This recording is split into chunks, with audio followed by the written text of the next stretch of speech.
प्रत्याशियों का आज इंदौर प्रेस क्लब में आमने सामने कार्यक्रम आयोजित हुआ, जिसमें भाजपा की प्रत्याशी मालिनी गौड़, कांग्रेस उम्मीदवार राजा मंगवानी और आम आदमी पार्टी के प्रत्याशी डॉक्टर पीयूष जोशी आमने सामने हुए। इस दौरान तीनों उम्मीदवारों ने सबसे पहले अपनी बात मीडिया के सामने रखी। इसके बाद पत्रकारों के सवालों के सभी उम्मीदवारों ने जवाब दिए। आम आदमी पार्टी और कांग्रेस के प्रत्याशियों ने कहा, भाजपा की विधायक और महापौर रही मालिनी गौड़ से कई तरह के सवाल किया, तो वहीं मीडिया के सवालों के जवाब भी गौड़ ने अपनी शैली में दिए। विधानसभा क्षेत्र क्रमांक 4 के विकास कार्य, होने वाले विकास सहित कई राजनीतिक, सामाजिक व अन्य मुद्दों पर इस दौरान बात हुई। वंदे मातरम। सभी लोगों को बहुत बहुत धन्यवाद। प्रेस क्लब के सभी पदाधिकारी और सभी सदस्यों को मेरा हार्दिक धन्यवाद इस कार्यक्रम के आयोजन के लिए। मेरा जो मुद्दा है कोई बहुत कॉम्प्लिकेटेड नहीं। अभी आपने दोनों की बातें सुनी, दोनों सम्माननीय हैं। 3 पॉइंट का एजेंडा है, याद रख लीजिए। शिक्षा, स्वास्थ्य, व्यापार। क्यों? विधानसभा 4 या कोई भी विधानसभा या देश की बात करें, कब विकसित बनेगा? विकसित देश की क्या परिभाषा है? साक्षरता होना चाहिए, साक्षरता और एजुकेशन। दूसरा, स्वस्थ समाज बनना चाहिए, स्वस्थ देश होना चाहिए। तीसरा, फलता फूलता स्थानीय व्यापार होना चाहिए। कैसा हो रहा है? अभी हमने बड़े बड़े दावे सुने कि ये कर लिया है, वो कर लिया है। अभी कुछ दिन पहले ही मैंने एक वीडियो किया था, हमारी स्थानीय विधायक के घर के सामने का स्कूल था, एकीकृत माध्यमिक विद्यालय, जो बिल्कुल लोधीपुरा गली नंबर 1 का स्कूल है। उसमें 12वीं से पहली से लेके 8वीं तक की जो कक्षाएं हैं वो 2 क्लासरूम्स में लग रही है। मैडम ने भी ये क्लेम किया कि हमने जो शासकीय स्कूल बनाए हैं वो निजी से बेहतर है। एक ग्रीन बोर्ड है, इसमें शराब की बोतलें हैं, इसमें पाउडर की बोतलें हैं, इसके अंदर जमाने भर का कचरा है, और ये लोधीपुरा गली क्रमांक 1 का स्कूल है। शासकीय विद्यालयों की स्थिति। दूसरी बात, बड़े बड़े दावे किए गए कि शिवराज सिंह जी ने क्या किया है। शिवराज सिंह जी ने ये किया है कि 25,000 से अधिक स्कूल मर्जर के नाम पे बंद कर दिए। आप मैडम के घर से थोड़ा सा आगे जाएंगे, मैडम के घर से थोड़ा सा आगे चलेंगे, दरगाह चौराहे पे एक स्कूल होता था, वो तोड़ दिया गया है। वहां पे जाके आप पूछिए कि स्कूल कहाँ लगता है, तो मैडम के घर के सामने वाले स्कूल में लगता है। तो घर के सामने वाले स्कूल में जहाँ 2 कक्षा है, बस मात्र 2 कक्षा है, बच्चों के पास यूनिफॉर्म नहीं है। प्रिंसिपल से पूछे यूनिफॉर्म क्यों नहीं है, तो प्रिंसिपल बोलती है कि यूनिफॉर्म आएगी सितंबर में। मैंने बोला मैडम ये अक्टूबर चल रहा है। तो ये स्थिति है।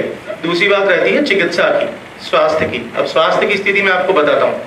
इतना विकास किया है शिवराज सिंह जी ने कि मेरी तो आंखें भर आई।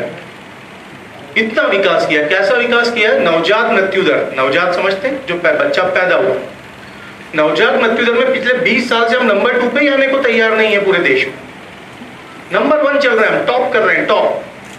20 साल, अरे थोड़ा काम कर लेते नवजात मृत्यु दर पे तो नंबर 2 पे तो आ जाते। पूरे देश में सर्वाधिक नवजात मृत्यु दर और इन्फेंट मॉर्टेलिटी, मतलब साल भर से कम उम्र के बच्चे और 28 दिन से कम उम्र के बच्चे सबसे ज्यादा यदि अकाल मृत्यु को प्राप्त होते हैं तो वो राज्य मध्य प्रदेश। शर्म की बात है। दूसरी बात, मातृ मृत्यु दर।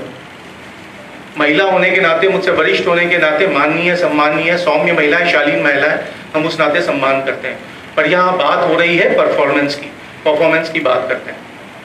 मातृ मृत्यु दर में सिर्फ आसाम भी भारतीय जनता पार्टी की डबल इंजन की सरकार है, मध्य प्रदेश में भी भारतीय जनता पार्टी की डबल इंजन की सरकार है। दोनों इंजन महाकमजोर, इसलिए 2-2 इंजन लगाना पड़ रहा है। एक इंजन ठीक होता तो चल देता बढ़िया। पर समस्या ये है कि मातृ मृत्यु दर में नंबर 2 पे है, आसाम नंबर 1, मध्य प्रदेश नंबर 2। 20 साल का मामा जी का शासन, भांजे भांजियां सबसे ज्यादा मरते हैं और बहनें सबसे ज्यादा दूसरे नंबर पे पूरे देश में सबसे ज्यादा मरती हैं। ये स्थिति। व्यापारियों की स्थिति की बात करते हैं। व्यापारी को ये समझ में नहीं आता कि रेडी वाला मेरे सामने लगेगा कि नहीं लगेगा। रेडी वाले को समझ में नहीं आता कि कल मेरे ठेले का क्या होगा। आप आपस में 20 साल में सामंजस्य नहीं बिठा पाए व्यापारी और रेडी वालों के बीच में। हॉकर जोन की बातें हम कब से सुनने जा रहे हैं, हॉकर जोन की क्या स्थिति हम ये देख रहे हैं लगातार। व्यापारियों की आपने दुकानें तोड़ दी, आपने उनको न मुआवजा दिया, आपने स्मार्ट सिटी के नाम पे लोगों के घर तोड़ दिए, 100 साल पुराना गणेशगंज तोड़ दिया, न मुआवजा दिया, उनको झुंझुना पकड़ाया। क्या? FAR का क्या हुआ? अब ये कह सकते कि भाई कोर्ट का मामला है, तो मुआवजा तो आपके हाथ की बात थी ना, आपके पास प्रोविजंस थे, देना चाहते तो दे देते आप। पर जो हिस्टोरिकल मार्केट है, जो शहर की हेरिटेज मार्केट है, जिसकी वजह से पूरे शहर की पहचान है, उस मार्केट को तोड़ के हमने ना मुआवजा दिया ना उनको एफआईआर दिया। राष्ट्रवाद में मेरी आस्था, राष्ट्रद्रोहियों से मेरा बैर, जैसा कहा था और वैसा किया, उसी ध्येय वाक्य को लेकर मैं चल रही हूँ और इंदौर को स्वच्छता में नंबर 1 बनाने के लिए इंदौर की जनता की ऋणी हूँ। देश के यशस्वी प्रधानमंत्री की प्रेरणा से इंदौर शहर को हमने नंबर 1 बनाया है और इंदौर वासी देश विदेश में कहीं भी जाते हैं तो उन्हें इंदौरी होने का गर्व होता है। शंकर भैया, स्वच्छता अभियान के साथ साथ देश के यशस्वी प्रधानमंत्री श्री नरेंद्र मोदी जी ने अयोध्या के राम मंदिर के निर्माण में आ रही बाधाओं को दूर किया और जिसके परिणाम स्वरूप हम 22 जनवरी 2024 को रामलला अपने मंदिर में विराजमान होंगे। लखन दादा एवं उनके सभी साथियों ने राम जन्मभूमि आंदोलन में सक्रियता से काम किया है। ये गर्व का विषय है कि हम सभी भगवान राम और उनके मंदिर में दर्शन करेंगे।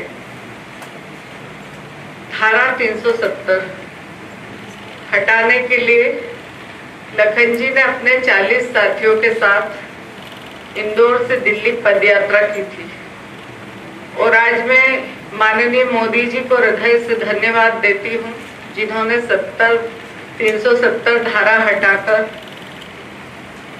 जिस प्रकार से काम किया है वो अविस्मरणीय, अभूतपूर्व है।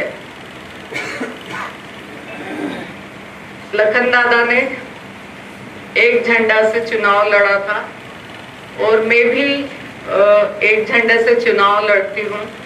न होर्डिंग न बैनर, सिर्फ एक झंडा जो पार्टी ने दिया है। विधानसभा 4 में सदैव बहुआयामी विकास के लिए काम करते रहे हैं। अधोसंरचना विकास के साथ साथ राष्ट्र, धर्म, संस्कृति, समाज जागरण सतत जारी रहता है। लगातार विकास के काम हुए हैं।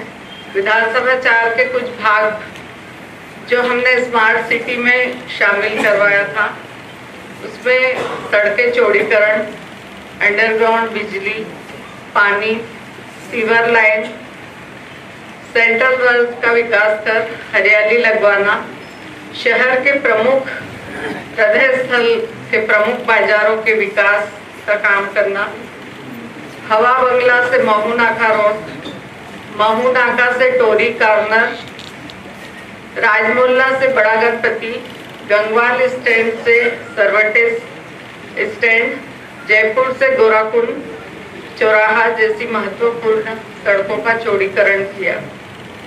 हर वार्ड में बगीचों का विकास करवाना, लोगों की सुविधा के लिए ओपन जिम, वॉकिंग ट्रैक, झूले आदि लगवाए। सिरपुर तालाब के पास अवैध बाड़े हटवाकर 10 एकड़ का एक बड़ा बगीचा जिसका नाम हमने अहिल्या उद्यान दिया है।